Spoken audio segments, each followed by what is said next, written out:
Hey mga kaibon, welcome back sa YouTube channel natin. Siyempre, may bago na naman tayong pag-uusapan. Simple lang ang pag-uusapan natin. Behavior ng kak at hen. Yan, unang-una sa kak. Siyempre, yung behavior nila, mas mabait kumpara sa hen. Siyempre, malalaman nyo naman pag hen, medyo matatapang talaga yan. Saka, very territorial sila. Lalo pag hindi pa sila pares. Or hindi sila proven. Matatapang yung mga hen. Yan. Pero pag pares naman na sila, hindi na yan. Hindi na sila matapang yung hen. Kaya lang maobserbahan nyo. Siyempre, pag breeding na sila, nagbe-breed na kayo. Binibreed nyo na sila. Maobserbahan nyo sa kanila. Siyempre, unang-una, yung hen. Yun talaga madalas naghahakot eh. Ay, at saka nga pala, pag pinagpapares nyo pa lang sila, huwag nyo munang lalagyan ng nest box or pugad. Kasi very territorial lang hen eh.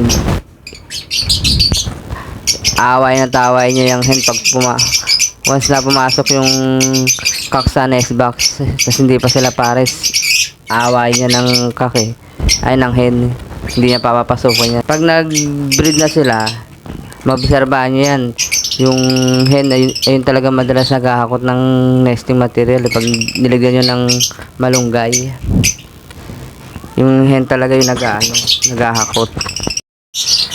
Malalaman nyo naman ng pinagpares nyo kung kak or hen sa behavior nila.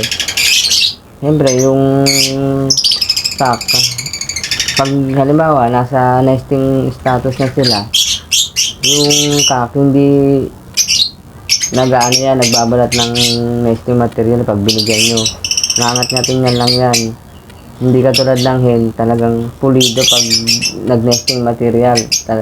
Mula puno hanggang dulo, babalatan yan kasi ipapasok sa nesting material. Ipapasok sa nest box nila. Hindi katulad ng hen, ng kak, papabayaan niya yan. Wala yan pakialam sa nesting material.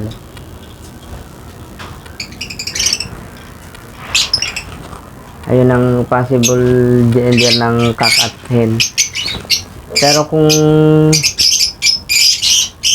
nagbigay kayo ng nesting material, diba nasa nesting status na sila, saka ng malunggay, yan, babalatan yan hanggang dulo pag hen.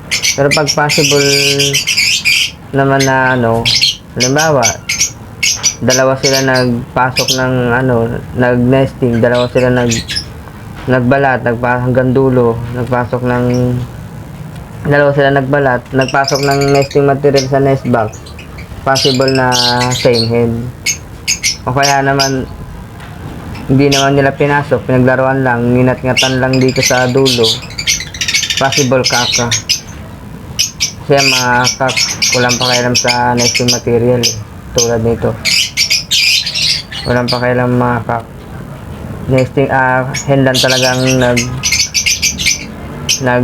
nesting, nagpapasok ng nesting material tulad nitong malunggay. Saka pag malapit namang ito yung hen, laging nasa loob yan, tapos yung kak lagi namang nasa labas. Bantay lagi yung kak eh, laging nasa labas. Yung hen lang yung laging nasa loob.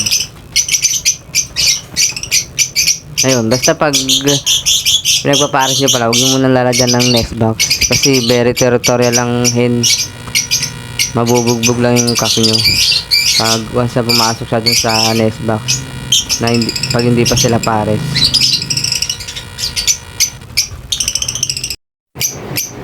God bless po sa inyong lahat. God bless po sa ating mag-ibon.